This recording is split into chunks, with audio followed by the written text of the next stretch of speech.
Justin Sua won a World Series in 2018, and he has a ring to show for it.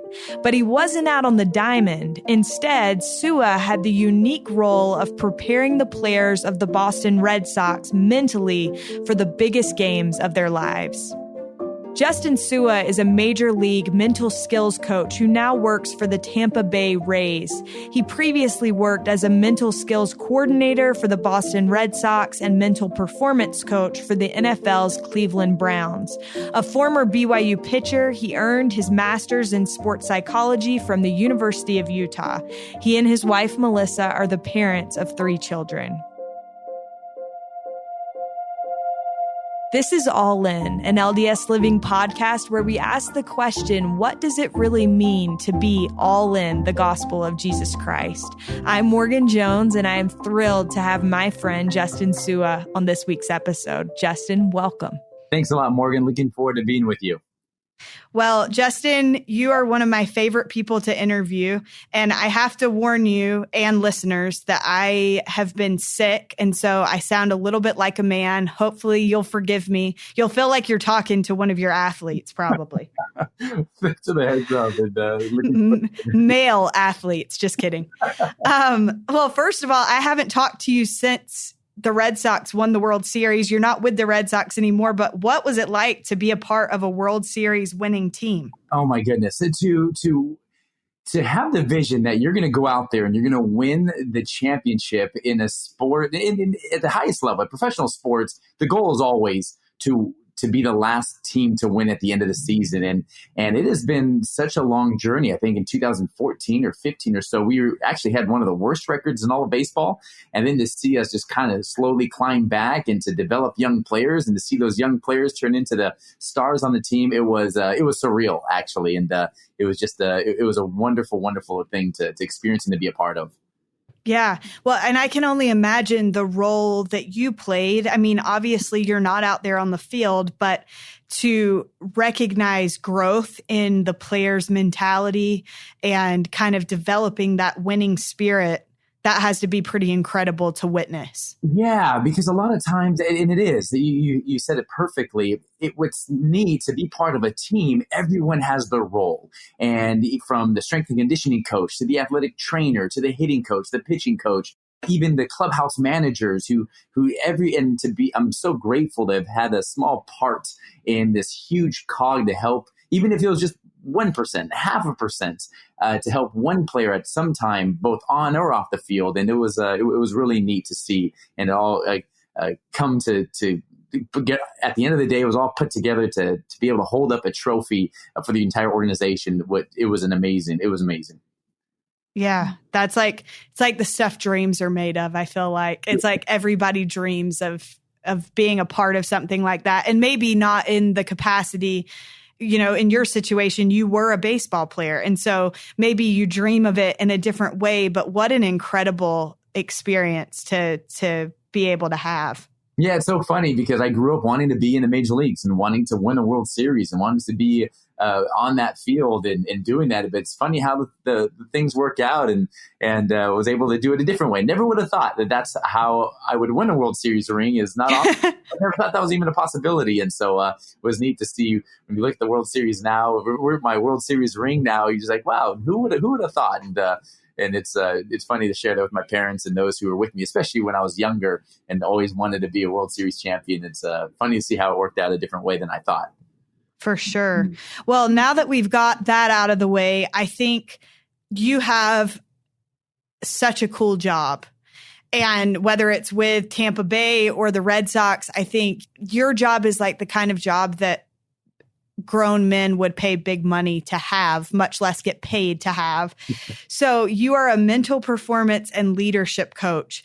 For those who aren't familiar with your story, tell us how someone gets a job that cool. Yeah, I love going to work every day. It is. I pinch myself sometimes thinking, how did I get this job? How did this happen? And I will always go back to see the journey. There are a lot of different ways. It's an interesting field, really, the field of sports psychology. And without just getting too deep into the weeds, there are different ways and paths you can go. You can go into clinical psychology and licensed therapy or psychiatry, which is obviously more pathological, more clinical. And then I chose the route of performance psychology, which is more dealing with performance, confidence, focus, energy management, regulating your emotions under pressure. That doesn't deal with necessarily depression, anxiety, and so forth. We have clinical psychologists to help us with that.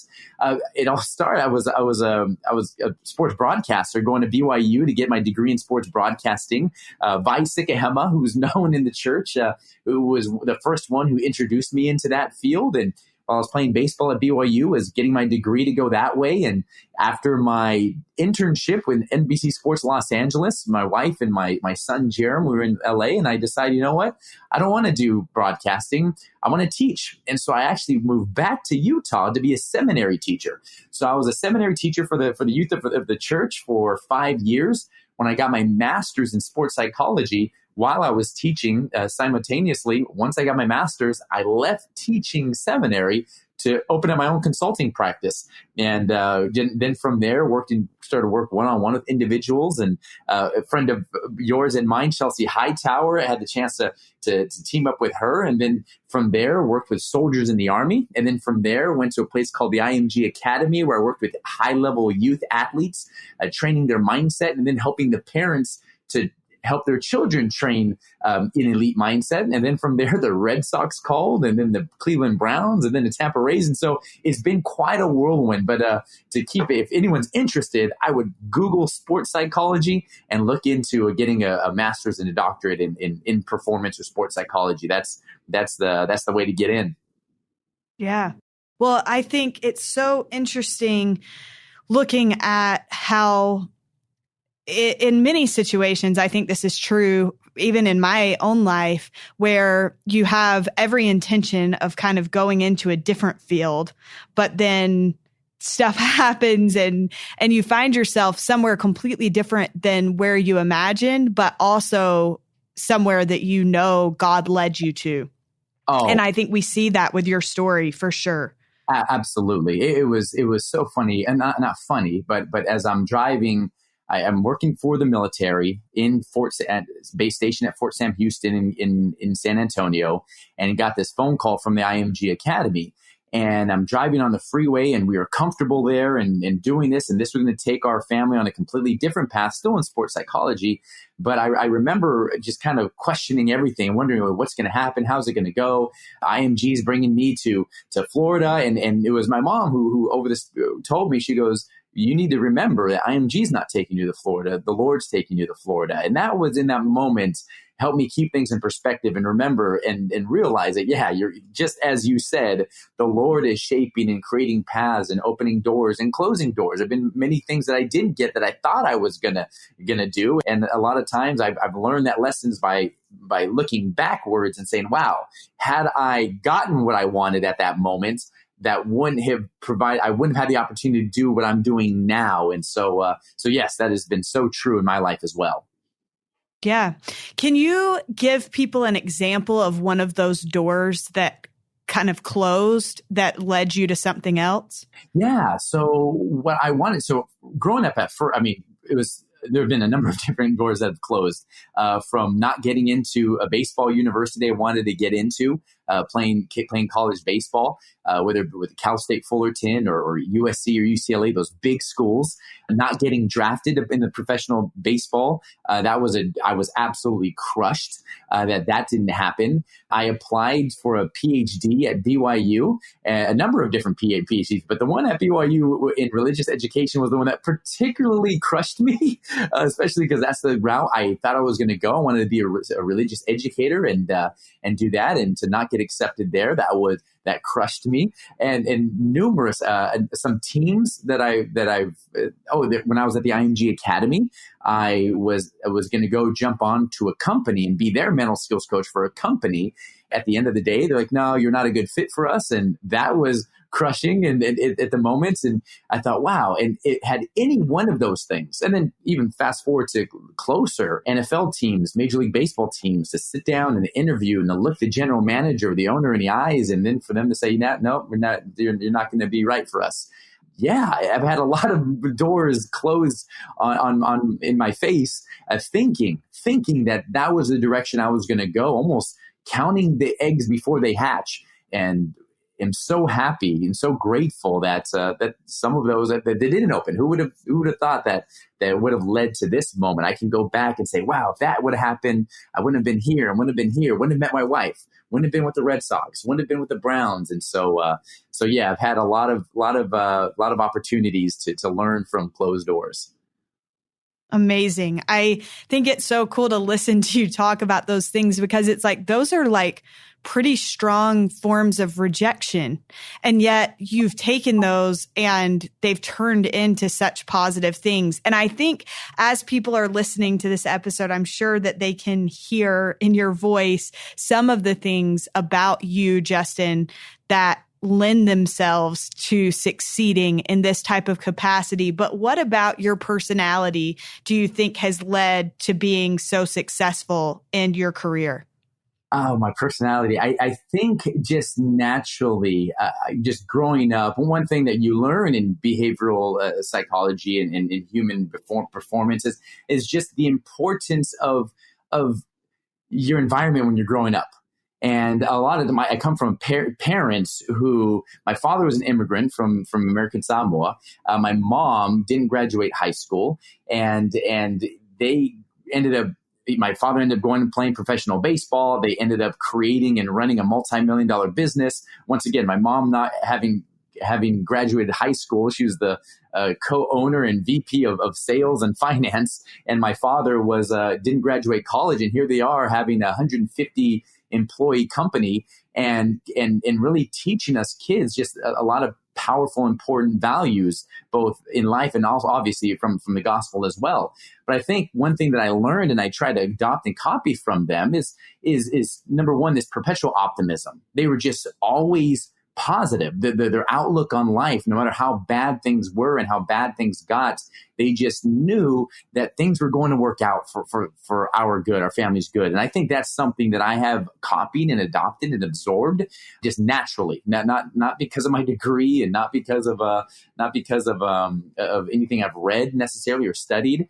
Another one is just the capacity to love. I think just my parents, just because of obviously being members of the church and their testimony of the Lord and just naturally the Polynesian people and the Latin people, Hispanic people just tend to be lovers of people and will give the shirt off your very back. And I think that my capacity to love, I just really essentially care about people and how they're doing. And then I think another just thing off the top of my head is I'm super curious. I'm really, really curious on about people and what makes them happy, what makes them successful, and not. I ask a lot of questions. That's the nature of my job, but I try not to be a judgmental in a judgmental way, nor in a interrogating type way, but a sincere, hey, teach me about your ways. What makes you successful? And I think those three things in particular just have come naturally and basically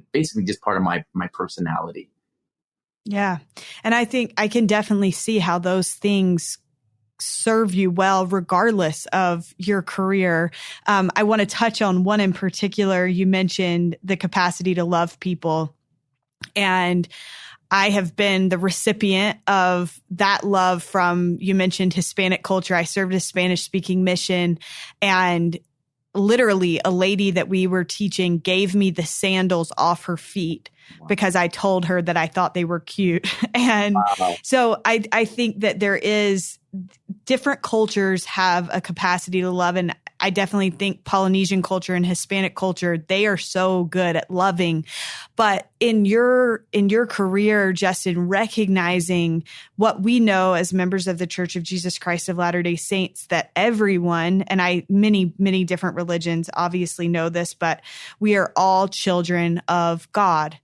And because of that, there's a certain level of respect and care and kindness that we need to treat each other with.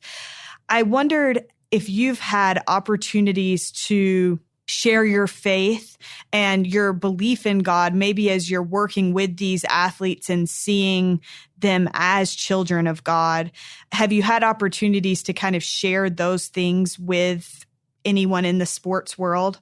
Yes, many times actually. And because this athlete world is filled with an array of different people performing at the highest level who have just for a lot of money. The reason I say that, because that does give context to how people view the world, and people who are atheists, agnostic. We have members of other faiths. And when you're around all of these men all of the time, conversations come up. And you talk about politics, you talk about religion, you talk about the issues in the world, and these conversations do come up. And very regularly, once they find out, where do you go to school, Justin? BYU. It always happens. Oh, so you must be Mormon. Yeah, I'm a member of the Church of Jesus Christ of Latter-day Saints. And it comes up quite often, whether they're asking questions about the church itself and doctrine, or they're curious. They want to talk about prayer or simple basic topics,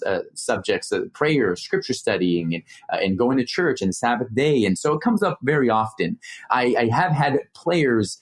I mean, there have been players I was on the same team as who are members of the church, and he will allow me to share this. So Nate Orchard played football at the University of Utah. He got injured, and he is a member of the church as well. And him and I were eating breakfast in the cafeteria for the Cleveland Browns. He had just got injured, and we don't even really know each other at this time. I just joined the team, and we're sitting there, and he's telling me about his situation, and we start talking about the church a little bit, and it's just him and I, which is it's interesting, because usually it's just not two people at a table. There's filled with people, and at this moment it was just us. And I just felt impressed to let him know, hey, if you need a priesthood blessing, let me know. Let me know if you need a priesthood blessing. And he just kind of said, thank you. And wouldn't you know it, a couple of days later, he get a knock on my office, and he comes in and he goes, I actually would like a blessing. And for me to be able to give him a blessing of peace and comfort in that moment in my office for the Cleveland Browns was an unbelievable opportunity and experience. And it happened a few other occasions after that with other players, and two of us were administering, and it was an incredible experience. But I've talked to players in the dugout about how to pray. And one thing I will say is my role is not to come out and initially come out guns a-blazing and, hey, let's talk about prayer, the scriptures. The player would be guided by the players. It would always be guided by them. And a lot of times I'll ask them the question, what is your anchor? What is your source of happiness? Your source in this storm, this struggle you're going through?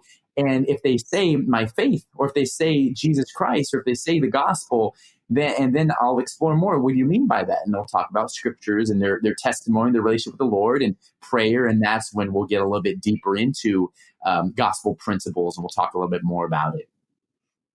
Yeah. Well, I would love to be like a fly on the wall in those situations, but I think it's powerful that you recognize that they have to come to you. And I think so many times we're looking for missionary opportunities or opportunities to share our faith, and we want them so badly that we don't wait for them to come to us. But I think if our heart is in the right place and we want to share those things for the right reasons, God is going to put those opportunities in our path. I absolutely agree. I absolutely agree with you. And I'm a firm believer of I believe it was President Uchtdorf who said, always preach the gospel, and if necessary, use words. And I think I'm just kind of butchering that. If necessary, use words. But basically, be the example. They'll see. And in the pro sports world, you could probably imagine the language is probably a little bit different than you'd see, the music to listen to, the topic of conversation. And so it's funny, a friend of mine who was on the coaching staff for one of the teams I was working with said, you stick out because you don't cuss, you don't get engaged in these conversations. And so and we tell our children this all the time, being able to stand alone sometimes, and when you don't do something that everybody else does, it really does stand out. And then you will get those questions, not all the time, but hey, why don't you do that? Or you are a little bit different. Let's talk. And to provide an opportunity to just live a life so that it will create some intrigue for people, not for the sole purpose of that, but if you live your life a certain way, it can create some intrigue where people start asking you, which will open the door and give you an opportunity to share what matters most to you. Yeah. Well, now, Justin, I want to kind of shift the conversation. I could talk about sports all day because I love them, but I also think that you are such an expert on mentality. And so I want to take advantage of that while I've got you. We mentioned in your bio that you have a podcast yourself where you release daily 2 to 5 minute episodes with motivational messages. And I think, correct me if I'm wrong, you have over 960 now. Yeah, I do. Is that right? Yes. That's unreal. I will never have that many episodes of this podcast. Just kidding. Knock on wood. But why have you felt, I feel like there's a lot of work that goes into a podcast. And even though they're short little bite-sized episodes, that takes work. Why have you felt that that's important? People who usually hire mental skills coaches are either Olympians, military professionals or military soldiers, college athletes, professional athletes, or people who have the means to do so. And it breaks my heart to know that there are other people who are out there who would love to have mental skills training, who would love to learn the principles of how the brain works to optimize performance in whatever they do, but don't have the means. They don't have the opportunity. And so the reason I started the podcast was for those people, were for the people who don't have the opportunities. And I said, you know what? I'm going to share with everybody everything that I teach to these elite athletes, and I'm going to do it for free every single day. Every single day, and it's for free. You can have it. So there's no secrets. There's no wondering, I wonder what these elite athletes are getting. It's yours. Listen, if you just go and chime in, and many times I'll get done with an athlete and we'll talk about something, and I'll get on the podcast. I'll go to my car and I'll start recording to share with the world. This is what we just talked about. Obviously not names and not the context of the story, but the basic principle that we're talking about, the strategy that we use. And at first, I never would have imagined I would have gone this far. I've been doing it for about 3.5, 4 years. And once I started getting emails from people in their hospital beds, I got an email once from a father who had a husband and a wife who had just lost their child. And they said that listening to a certain episode on a certain day while they just got word that they lost their newborn child brought them a little bit of peace.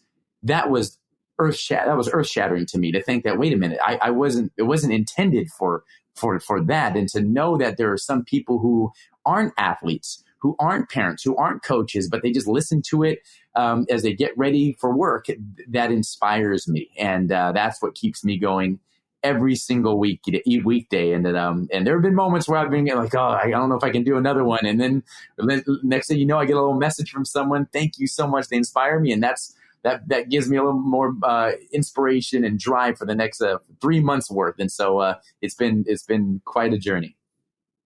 Well, could you give people, Justin, a little taste of what one of these bite-sized messages that you share on the podcast are like?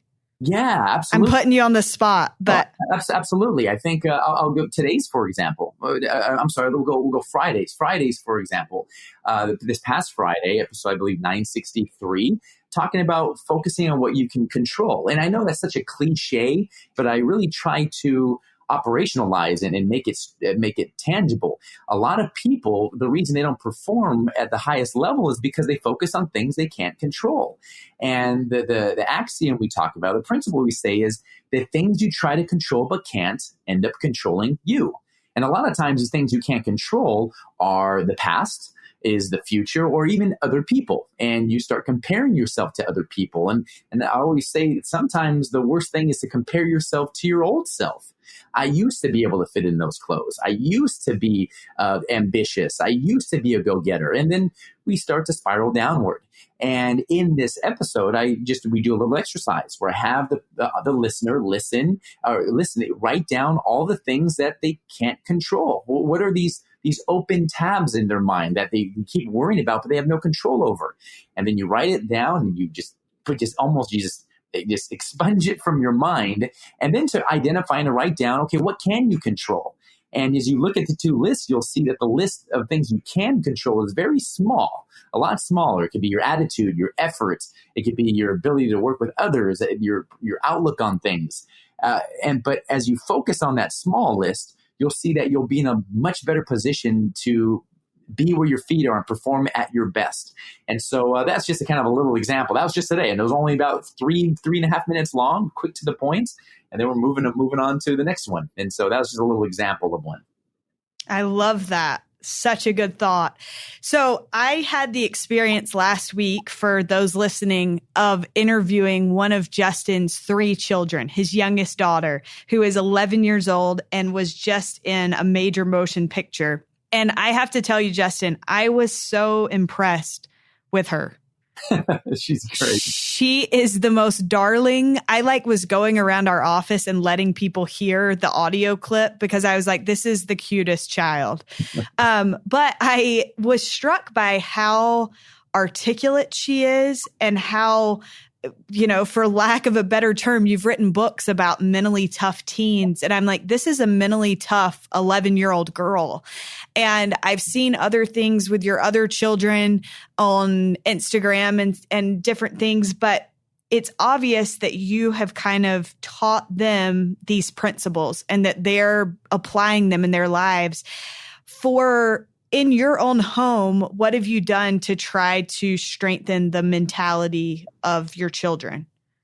Yeah, well, first of all, I appreciate what you said about our kids. They're too much fun. They're amazing. And early on, my wife and I, Melissa, we did our best to really try to cultivate a home centered on the Lord, centered on the Savior Jesus Christ, and also with this desire to water their ambitions, with this to help them to cultivate and to let their light so shine. And at a young age, we try to adopt these habits for them to really learn how to be the best version of themselves. So one of the things that my wife and I did when they were younger is to ask them 3 questions every day, because we wanted, a lot of times when you talk about cultivating mental toughness or resilience, it comes down to awareness. A sense of awareness. Are you aware of decisions you're making? Are you aware of your outlook and how you're viewing things? And so the 3 questions we'd ask our kids every night before they go to bed is, number 1, what was the best part about today? And when you're asking 2, 3, 4, 5-year-olds, these answers are hilarious. But we wanted them to get used to learn how to look back in your last 24 hours and see the good. Because it's so easy to be negative. We wanted to teach our kids how to flex their optimistic muscles and to be able to hunt the good stuff, because it's hard. It's hard in this day and age. We wanted it to help them learn how to do that early on. And so what was the best part about today? And then the second question we would ask them is, what was something you learned today?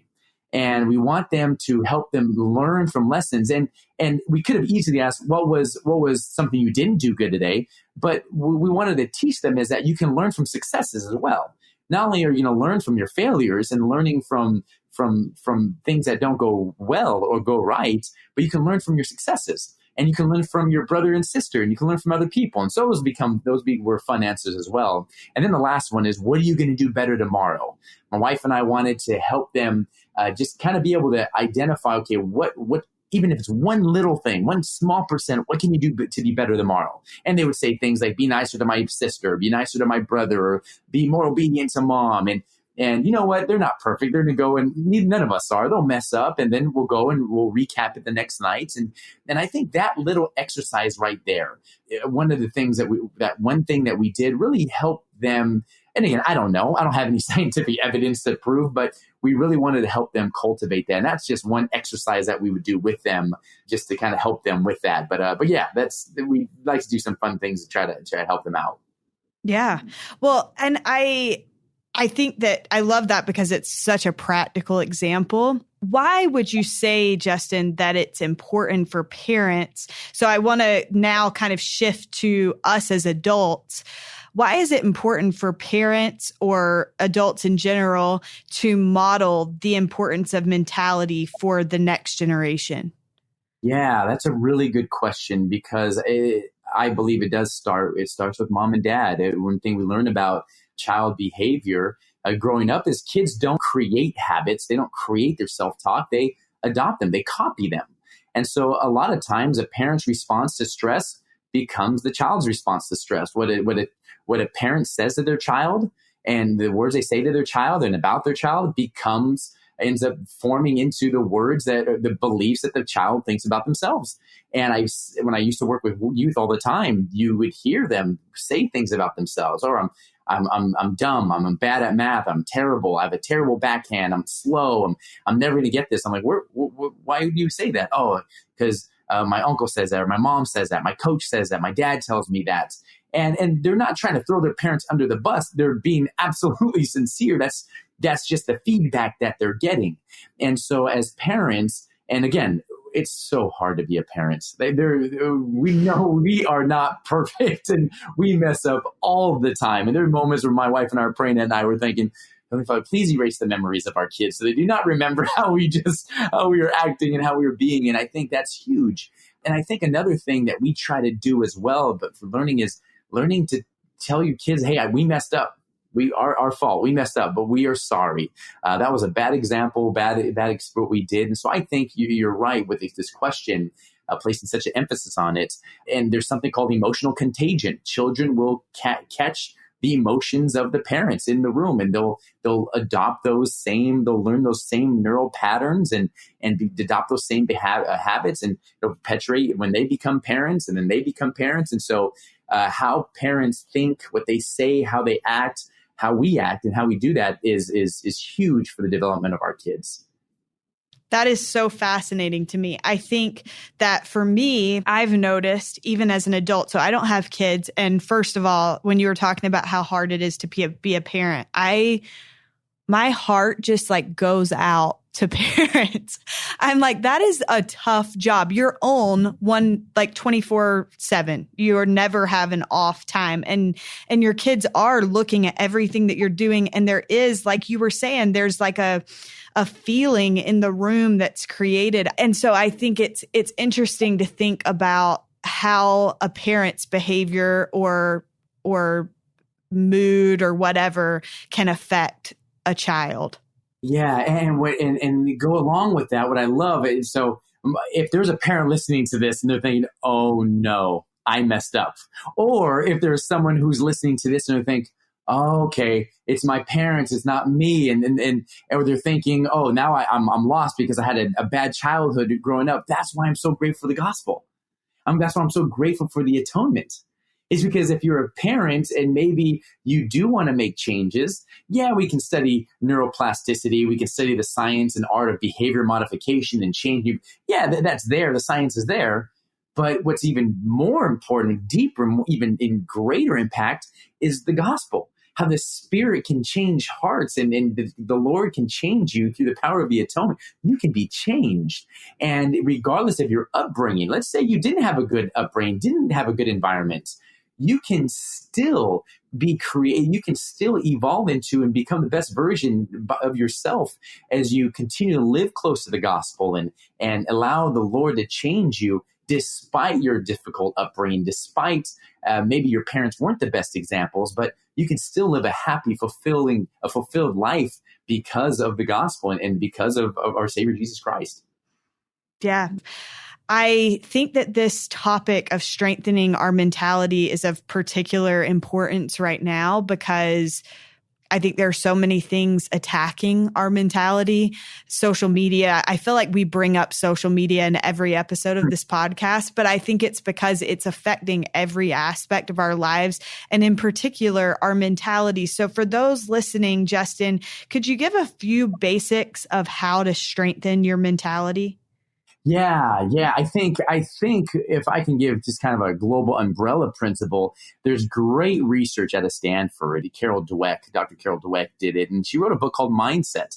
And there's incredible research done on this that NFL uses, military uses, and it's practical. It's very simple and easy to use. Basically, there are 5 principles to cultivate the ideal mindset, a resilient mindset or a pliable mindset, however you want to phrase it. So principle number one is basically learning from failure. To have the ability to learn from failure, where these growth mindset individuals, they learn from failure as opposed to viewing failure as as something that defines who they are. The second principle is the growth mindset person, they embrace obstacles. Where the fixed mindset person, they avoid obstacles. They don't want the hard road, because if they go and try to do the hard thing, failure is probable, and they hate failure. But the growth mindset person, they want to do the hard thing. They want to embrace adversity, because they know they're going to become stronger as a result of it. Number three is effort level. The growth mindset person, they give their best no matter what. And sometimes your best is going to look different from day to day. Your best today might be not as good as your best yesterday or your best before, but they know that, hey, maybe all you have is 90% today. So just focus on the 90% you do have, as opposed to beating up on yourself on this 10% you don't have. The next one is receiving feedback, critical feedback. A lot of youth, this is when we talk about youth a lot of times. Hey, mom and dad love you. The best athletes in the world, they have coaches. They get feedback, and to embrace it and to use it as an opportunity to learn, as opposed to a signal that, hey, you're not good enough. A fixed mindset person, they ultimately don't believe they can change, which is why they struggle with feedback so much. And then lastly, which goes very well with this social media, what you're talking about social media, is the success of others. Not being threatened or jealous by the success of others. And as opposed to learning from the success of others and applauding their success, but really essentially learning from it. What are they doing that I'm not doing? How can I be better? How can I take what they're doing and adopt it and make it become my own? But a lot of times in social media in particular, is we compare other people's highlight reel to our own reality. And sitting with a lot of athletes who have millions of followers and millions of dollars in the bank, and people clamoring for them and thinking their life is perfect, I have a front row seat to learn that it's not. And they struggle, and they have insecurities, and they lack confidence. But you look at their Instagram page and you're like, wow, these people have the perfect life with the perfect marriages. And it's just not true. Myself included. We have so many rough days and bad weeks, and marriage is difficult, and parenting is difficult, and kids are disobedient, and you waver and you struggle and you fail. But as you hold to these principles of the growth mindset, it can help you navigate the storms of life, both in spirituality and in your work, in school, wherever you are. Yeah. I want to go back to one thing that you said in particular, Justin, which is that idea of when you have a day where you only feel like you have 90%. And that's something that I've been working on. This is going to sound weird, but I've been working on it in terms of my personal spirituality and scripture study. I think I used to have this mindset of, I want to study for a chapter a day, or I want to study for 15 minutes, and I'm going to read my scriptures for 15 minutes a day. And it was just kind of this box that I was checking off. And I've recently tried to shift that mindset and recognize that my main goal is to spend time with God. Ooh. And to want to spend time with him. And so some days I get home from work, and because my job is faith-centered, sometimes this is going to sound terrible, but I'll get home and I'm like, I can't read my scriptures right now. And so instead, I've tried to shift and cut myself some slack and recognize, okay, maybe right now it's a better idea to read a conference talk where I'll still get some scripture, but it won't be as deep, or I won't have to focus as much. And I think in doing that, it's created a joy again for me about that time that I'm seeking to spend time with God and strengthen my relationship with him. And so I just wondered, do you have any thoughts on that? Yes, that's beautiful. What you just said. And it's so true. And I shared your sentiments when I was actually a seminary teacher. I felt the same way. And I taught the gospel out of the scriptures every day and thinking, oh, okay, I don't know if I want to read scriptures anymore. I taught it for a living every single day. And so as you mentioned that, I was just smiling and thinking, wow, you took the words right out of my mouth. That's exactly right. In terms of I love what you said. And one of the things that I've learned from these elite performers in the world is it comes down to their habits. And sometimes it's just doing something. An object in motion tends to it just stays in motion. Newton's law, it just stays in motion. And sometimes your motion is just a baby step. Maybe it's just one step. Maybe you can run 30 feet one day and you can just crawl the next day. But what happens is a lot of times beat up on themselves and they think, oh, just because I can't read for 15 minutes or an hour, okay, then I'm not going to do anything. You see this with a lot of people who with dieting as well. Oh, I took one bite of pizza. You know what? It's over. I'm just going to eat the whole thing. It's like, wait a minute. No, you could make the decision just to end with that one piece or maybe that one slice. And that's it. But I think you are on the right track in terms of even if you just do one little thing. And one thing we always talk about is little by little, a little becomes a lot. And you might read one verse, just one verse, but how about you pull out as much as you possibly can in that one verse. It's on your mind. You think about it. You talk to your friends about it, or maybe you write about it. You're just chewing on it throughout the entire day. You get a lot more out of that one verse doing that the entire day as opposed to rushing through just kind of being in and out, not fully invested in a 15-minute scripture study session, just so you can check the box as you mentioned. And so I love what you said, because I think a lot of people experience that, whether it be in their spiritual life, in their fitness life, in work, or whatever it may be. But that's a great point. Even if you do a little bit, that just staying consistent with that, it leads to a lot.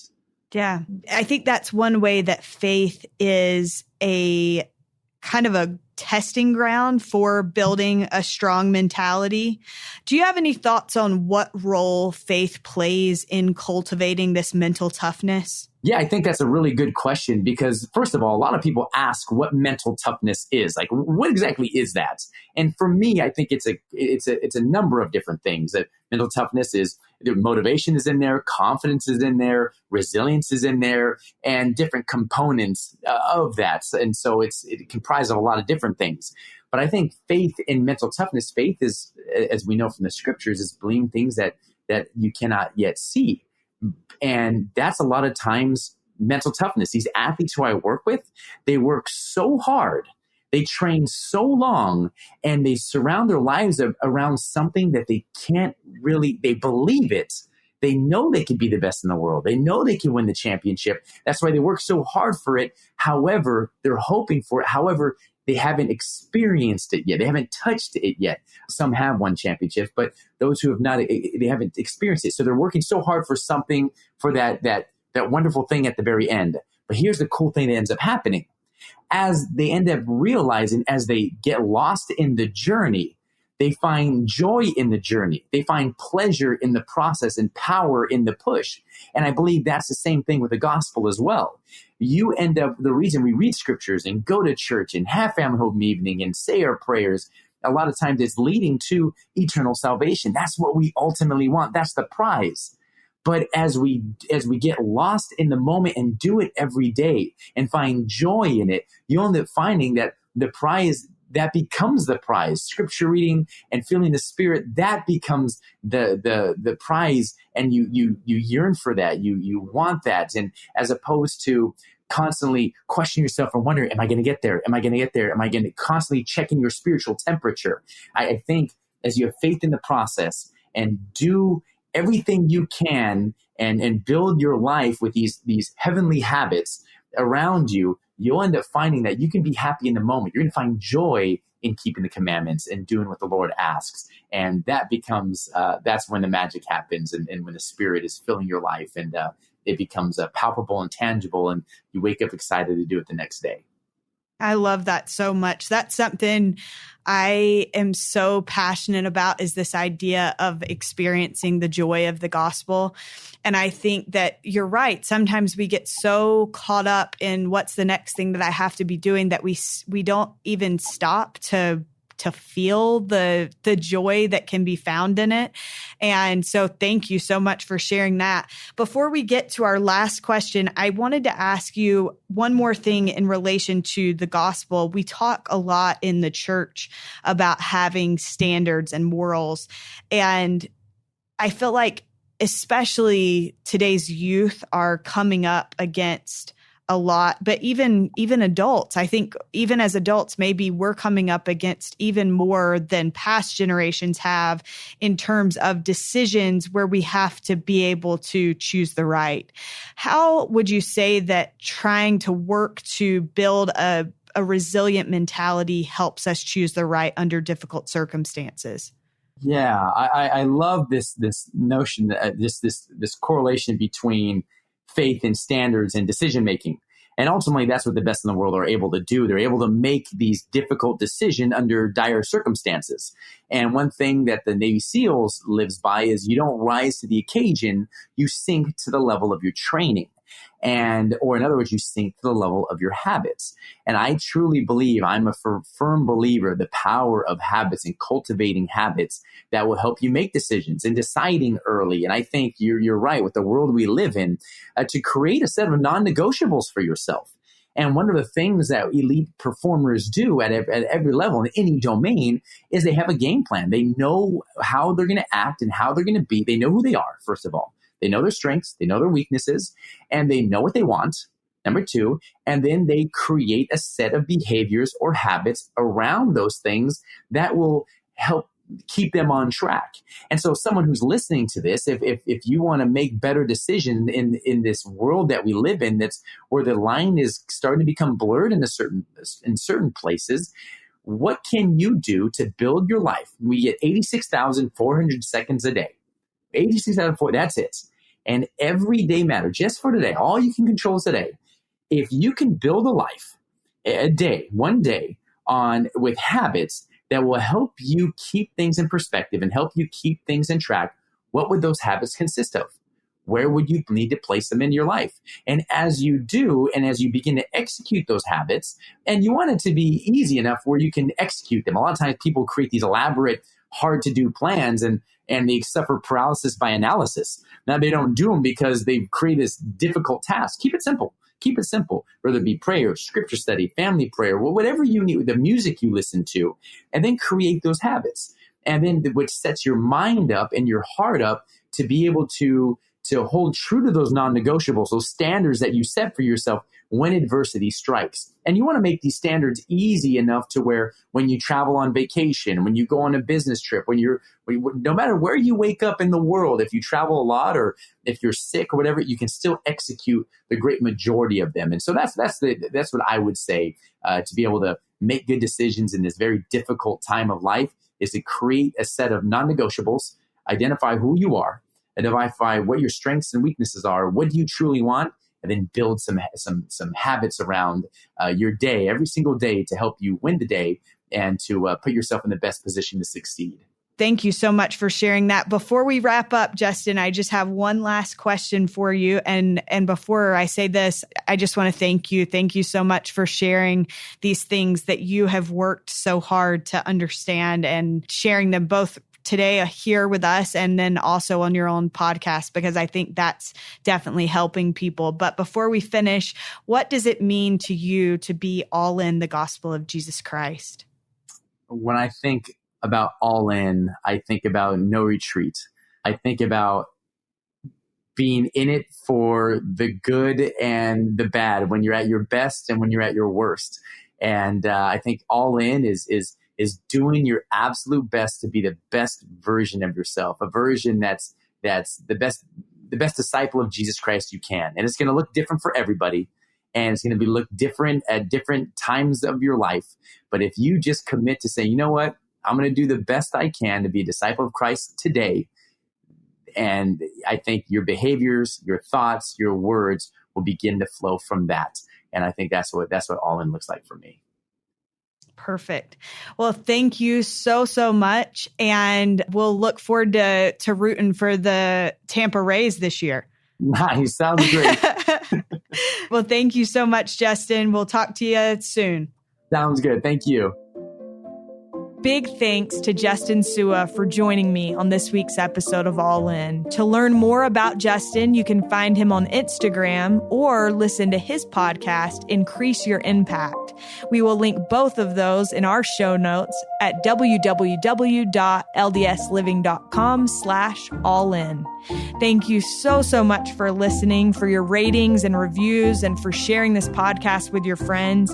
We want to reach as many people as possible, but we can't do that without your help. So thank you, and we will look forward to next week's episode.